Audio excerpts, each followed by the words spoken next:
Eu peço ao Senhor e a buscarei. Aleluia! Que eu possa viver na casa do Senhor todos os dias da minha vida, para contemplar a bondade do Senhor e inquirir no seu santo templo. É interessante, irmão, que eu falei de constância. Agora pense em Davi. Tudo que Davi queria, ele tinha. Já para pensar, foi Deus que falou. Tudo. Se fosse pouco, eu te daria mais. Se Davi pudesse fazer um pedido, ele disse: se eu pudesse fazer um pedido só, eu pediria isso aqui, ó. Pediria viver na casa do Senhor por todos os dias. Talvez eu e você não pediríamos isso. Se Deus se apresentasse a nós hoje e dissesse assim: você tem direito a um pedido e vai ser concedido agora. Talvez nós não pediríamos isso. Pediríamos talvez uma porta aberta, pediríamos às vezes o alívio de uma crise, pediríamos às vezes a cura de um filho, pediríamos às vezes a libertação de alguém. Mas Davi disse assim: se eu pudesse pedir uma coisa só para o Senhor, eu pediria e buscaria viver na casa do Senhor todos os dias da minha vida e inquirir no seu santo templo. Quando a Bíblia fala sobre a casa do Senhor, fala do lugar da presença de Deus. Davi está dizendo: olha, eu gostaria de estar onde Deus está todos os dias, toda hora, todo momento. Eu gostaria de ser um com Ele, andar com Ele, pensar com Ele, sentir com Ele, viver com Ele, ser com Ele, ser guiado por Ele, me parecer com Ele, adorá-lo, bendizê-lo, conhecê-lo. Eita! É o que eu mais gostaria.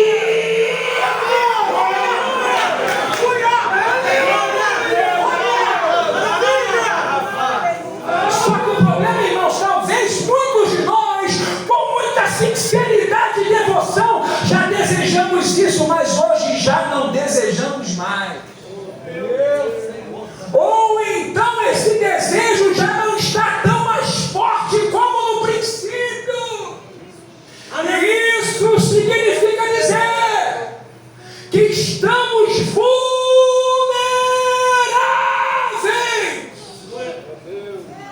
Se no momento em que Davi estivesse na sacada do seu prédio, ele se mantivesse nessa frequência, uma coisa, peço ao Senhor e a buscarei, que eu possa morar na casa do Senhor, inquirir, sabe o que é inquirir? Perguntar, questionar, aprender, crescer, meditar, crescer, entender como ele pensa, viver como ele quer.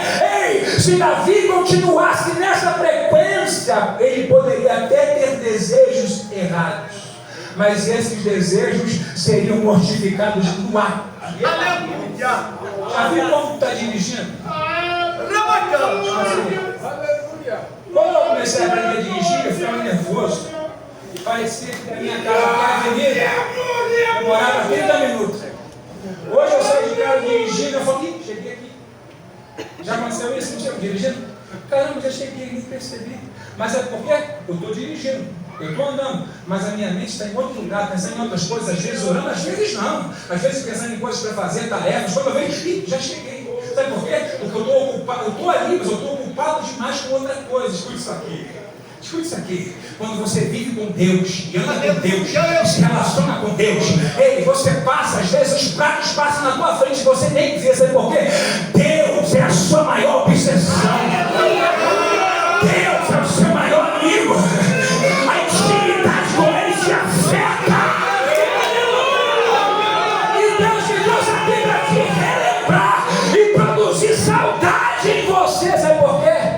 Primeiro, porque Ele te ama. Segundo, porque Ele está vendo o quanto você está vulnerável da forma que você está. Agora é interessante. O homem segundo o coração de Deus, talvez no momento em que ele não estivesse mantendo essa frequência, caiu. E é interessante que Davi cai e assume a responsabilidade.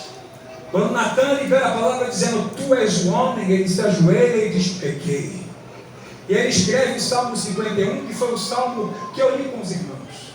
Eu quero que, por gentileza, você mantenha a sua Bíblia aberta, para nós refletirmos rapidamente, em 15 minutos, nesse salmo.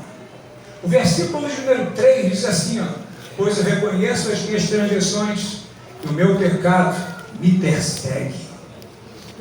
O meu pecado está sempre diante de mim. Ninguém precisava falar para Davi do seu pecado. Ele conhecia o seu pecado. Agora é interessante que Davi, ele já dizendo o seguinte, eu estou vivendo uma crise de consciência. Quando ele fala que o pecado está sempre diante dele, ele acordava e lembrava, eu pequei, eu matei um homem, eu adulterei, eu sujei minhas mãos de sangue. Talvez Davi tentasse deitar para dormir, mas não conseguia dormir. Sua consciência pesava, seu coração ficava perturbado, sua alma ficava agitada, porque ele vivia uma crise na sua consciência. Ele pensava, Deus não me escuta mais, a presença de Deus não está mais comigo, os meus louvores não fazem mais sentido, as minhas canções não passam do teto, o dedilhar da minha harpa já não adianta mais, Deus não me ouve, as melodias perderam o equilíbrio, as minhas palavras perderam a noção, Deus está longe de mim porque eu pequei. E aqui eu vejo um lado bom e lado ruim. Lado ruim, talvez tenha alguém aqui que esteja exatamente na mesma condição, dizendo, como eu pequei, como eu falhei, quantas vezes eu já caí nesse mesmo ponto. Estou vindo à igreja para bater o cartão, porque afinal de contas eu sou crente, mas minha vida cristã perdeu sentido. Deus não me ouve mais, não sinto mais a sua presença, o meu glória a Deus parece que não sai mais com o mesmo entusiasmo, o mesmo fervor, as coisas morreram, a minha vida com Deus acabou, eu estou vivendo de fachada de uma glória que passou, eu ofendi, eu pequei, eu não consigo mais continuar caminhando como um dia eu caminhava, mas Deus me trouxe aqui para dizer para você, você continua afundado nessa crise de consciência, se você quiser, porque a Bíblia vai dizer nesse mesmo salmo, que o coração contrito e quebrantado, Deus não despreza. Ele cantou uma rasguia. O teu adversário tem te prendido, tem te amordaçado emocionalmente e espiritualmente, fazendo você acreditar que Deus não te ama mais pelo que você fez. Mas o Espírito Santo me deu trouxe aqui para dizer, ei, não há nada que você faça que diminui e nem aumente o meu amor por você. Eu continuo te amando da mesma forma.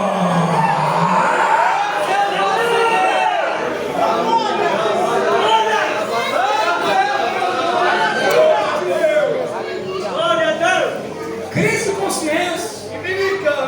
E a mulher tem culpa, se sentindo culpado, sem força para orar. E Deus me disse assim, diga para o meu povo que eu tenho perdão para dar para eles. Aquele que confessa e deixa, alcança de mim misericórdia.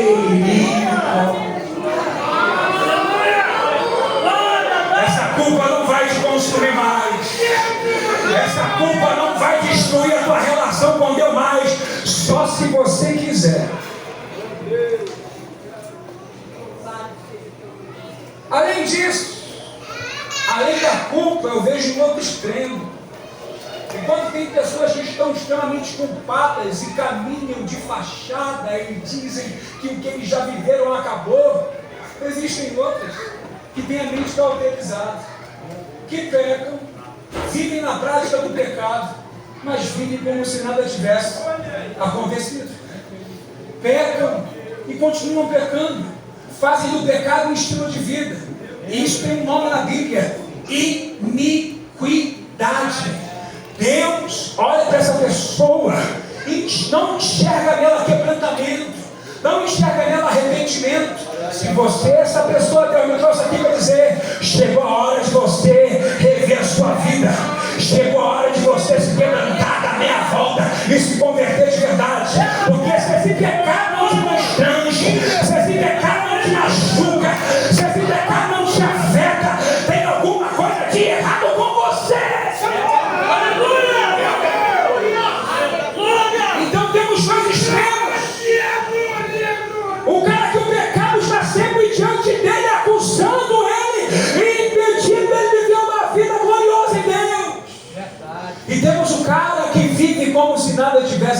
acontecendo, pecado sobre pecado.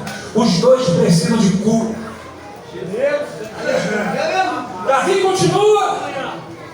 Essa é a parte mais linda do Salmo, uma das. Versículo 4. Põe aí. Contra ti. Meu Deus. Contra ti. Somente contra ti pequei. E fiz o que é mal, ó, à tua vista. Sabe qual é a minha preocupação, Deus? A minha preocupação não é como os homens me veem. Meu Deus. Aleluia. Aleluia. A minha preocupação não é o que os meus súditos vão pensar de mim. Aleluia. A minha preocupação não é como minha esposa, não é como minha esposa vai me ver, não é como meus filhos vão me ver. Não, não, não, não.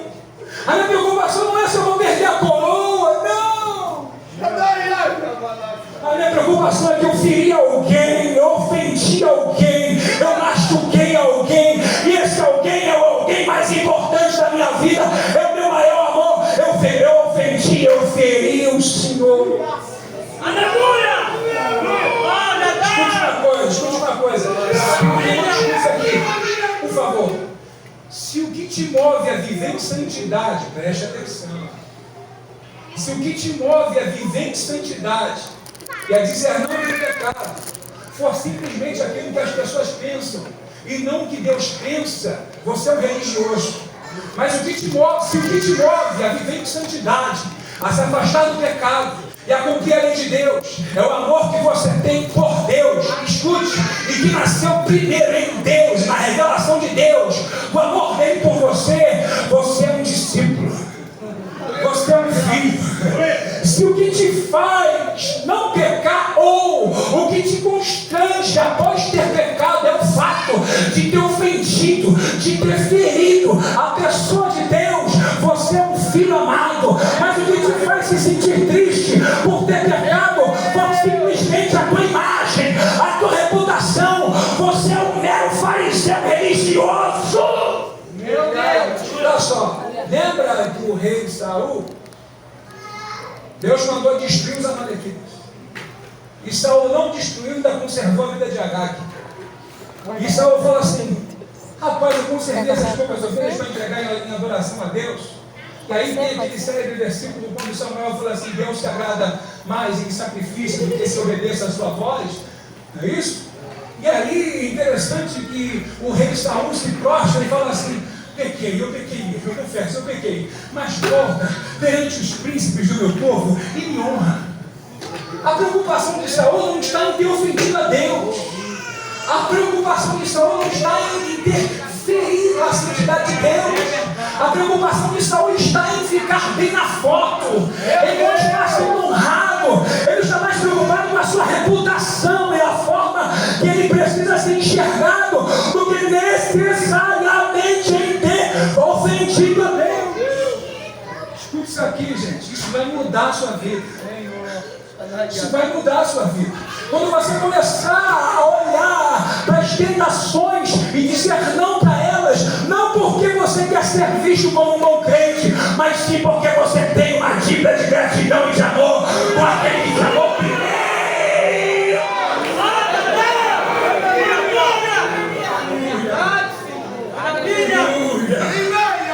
Eu não santifico para ser salvo, não. Eu santifico porque eu fui salvo, estou sendo salvo e serei salvo.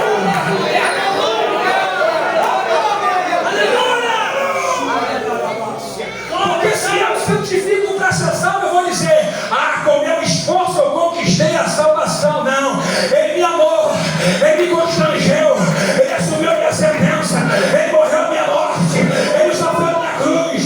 O que me resta, você não dizer para ele, em santidade, em reconhecimento. É isso que o apóstolo Paulo vai dizer: o amor de Cristo me constrange.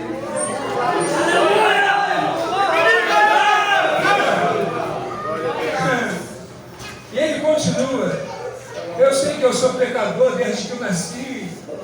Sim, desde que me concebeu minha mãe.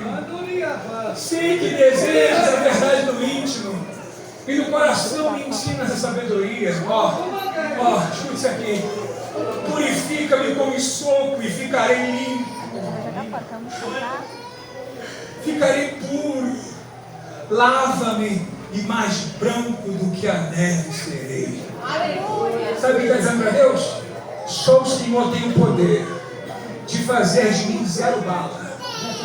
Limpar as minhas vestes como se eu nunca tivesse pecado. Só o Senhor tem poder de me purificar e me livrar de toda e qualquer acusação. Escute isso. Foi exatamente o que Jesus fez, lavando as suas vestes no sangue. Quando o diabo vem te acusar, é isso assim: está lavada, está lavado. É como se você nunca tivesse pecado. Ele te justifica, ele te purifica, ele te limpa. Só o sangue de Jesus.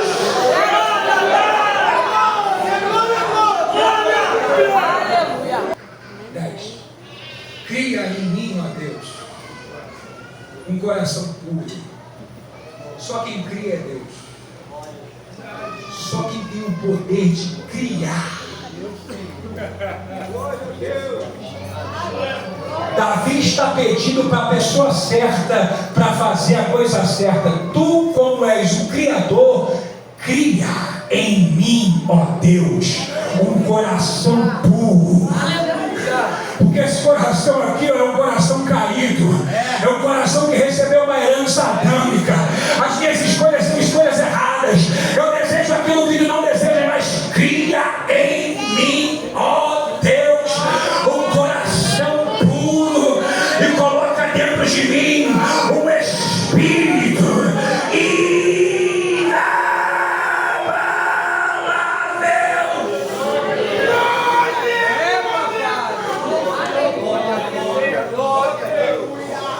Faz por mim aquilo que eu não posso fazer. Sabe o que Davi está pensando?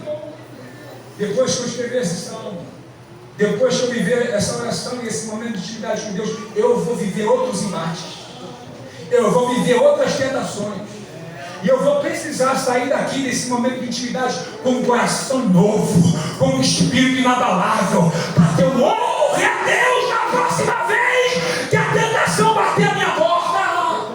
Aleluia! Crime a Deus! É verdade. Interessante, irmãos, é que eu gosto muito de Hebreus capítulo 4, que diz que nós temos um sumo sacerdote. Um sacerdote que se compadece das nossas fraquezas. Um sacerdote que se compadece não porque é onisciente, sabe de todas as coisas, mas um sacerdote que, como nós, em tudo foi tentado. Sim, irmãos, esse grande sumo sacerdote conhece você. Escute uma coisa, eu termino minha palavra agora. Eu quero que, por gentileza, quem está no computador projete Hebreus capítulo 4, versículo 14.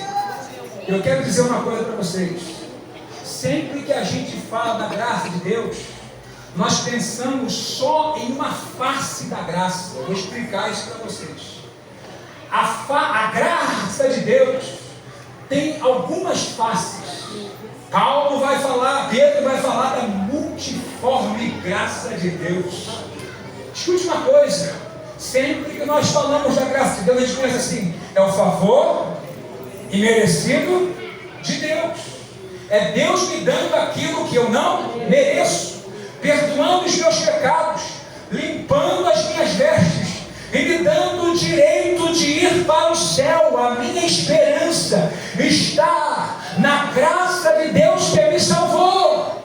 Mas escute, essa é só uma face da graça de Deus. A graça que te limpa após você ter caído, a graça que te limpa após você ter pecado.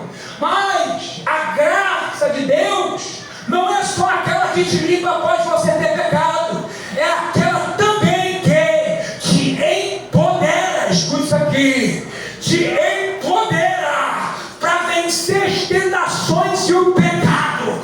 A graça de Deus não só te limpa após ter caído, a graça de Deus também é o empoderamento de Deus para que você viva em santidade, vencendo as tentações e o pecado. Prova.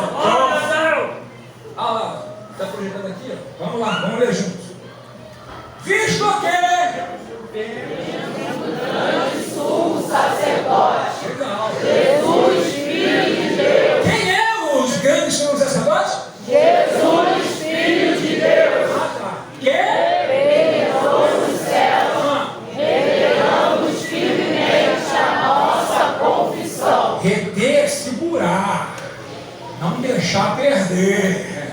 Reter, não é reter de qualquer maneira, não. Reter como?